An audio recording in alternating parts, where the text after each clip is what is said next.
Good evening po sa mga subscriber natin sa ating YouTube channel. Sa lahat ng hindi pa nakapag-subscribe, Ghost Hunter TF, paki-subscribe mga idol para updated kayo sa mga babala ng ating kaibigan kung mayroon silang mga nakikitang masama.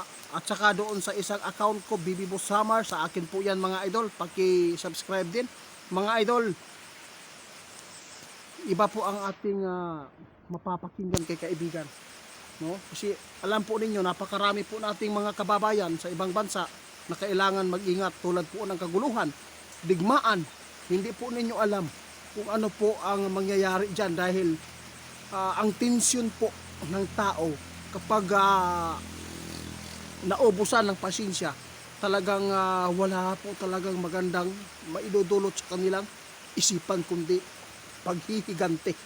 Pero ang ating mapapaabot ngayon sa inyo, sinabi ng ating kaibigan, mga Pilipino nating kababayan, mag-ingat kayo dahil mayroon pong nakikita si kaibigan.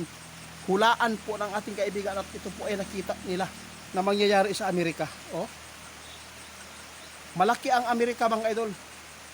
Kung sino man po ang mga kababayan po natin dyan, mag-ingat kayo dahil mayroon pong nakita si kaibigan. Tatlong kalamidad ang mangyayaring malagim dyan sa part ng Amerika, lalo na doon sa sentro ng Amerika. Ito po ngayon ang ikinakababahala ko din dahil hindi po inaasahan, no, sa ibang bansa itong ay naku po kaibigan, parang kinakabahan ako sa nakikita ninyo. No, marami akong kababayan dyan at marami akong subscriber dyan. Mga idol, mayroon pong nakita si kaibigan ng mga kalamidad dyan tulad po ng malaking tubig, no? Ingat po kayo at mayroon pang makasagupa ng malaking landslide sa area na yan doon mismo sa nasabi nating mga lugar. Hindi man yan lupa, makapagdulot pa rin ang yelo sa kapahamakan ng mga tao. Yung pangatlo,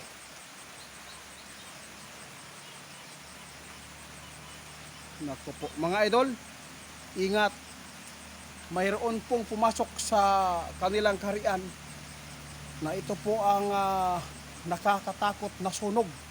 Mayroon pang sunog dyan mga idol na masasagupa ninyo. Ingat kayo mga idol ha. Nakita ng ating kaibigan unang-una ang paglamon sa lugar na yan ng malaking tubig. Hindi man po nauubos ang area dyan, pero mayroon po makakasagupa dyan na malala ang sasapitin.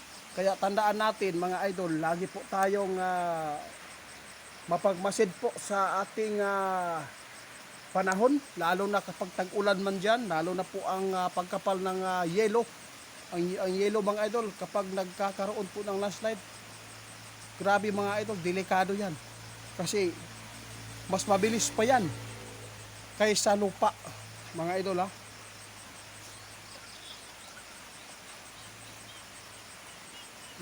Wala siya nakitang landslide, yung lindol. Pero hindi naman po yan na ano lang, lagi naman po talaga nagkakaroon po ng lindol sa mundong ito mga idol. Pero itong nababanggit ng ating kaibigan, tandaan ninyo, mayroon pong mangyayaring sakuna na malaki dyan, no? Kalamidad. At yung sakuna mga idol, tandaan ninyo, mayroon pang mangyayaring malagim dyan na ito ay napakasakit tingnan. Kung ano man po ang nangyari sa Venezuela, masigit pa ang mangyayari dyan sa Amerika. Kung hindi ka maniniwala, sabi ng ating kaibigan, wala po kami magawa. Basta ito ay hinuhulaan ng ating kaibigan, nakita po nila itong impormasyon na pumasok sa kanilang kaharian na may malalang kalamidad dyan na sasapitin ang Amerika. Yun po ang totoo. Salamat ninyo. Guys, ito lang po ang masabi ko ha. sa lahat ng makapanood sa atin, tandaan ninyo, itong babala ng ating kaibigan, hindi po ito intensyon namin na takutin, at hindi po intensyon namin para sa content namin, para lang makapag views kami. Wala kaming mga kinikita. Wala po akong kakayahan na ako po mismo ang magpapaabot, no? Si kaibigan mismo ang magbibigay sa inyo ng mga babala. Kaya tandaan ninyo, itong mga babala ng ating kaibigan, grabe mga idol ha. Sa Amerika, mayroon pong makakasagupa ng malagim na kalamidad. At lalo na sa mga barko, no, na nakita sa kaibigan na grabe, masilan. No? Bukas, linggo, ingat tayo mga idol. Hanggang dito na lang mga idol. Maraming salamat, no? Maraming salamat. Maulan na dito mga idol. Ingat kayo sa trahedya at sa kuna, no? Kalamidad din.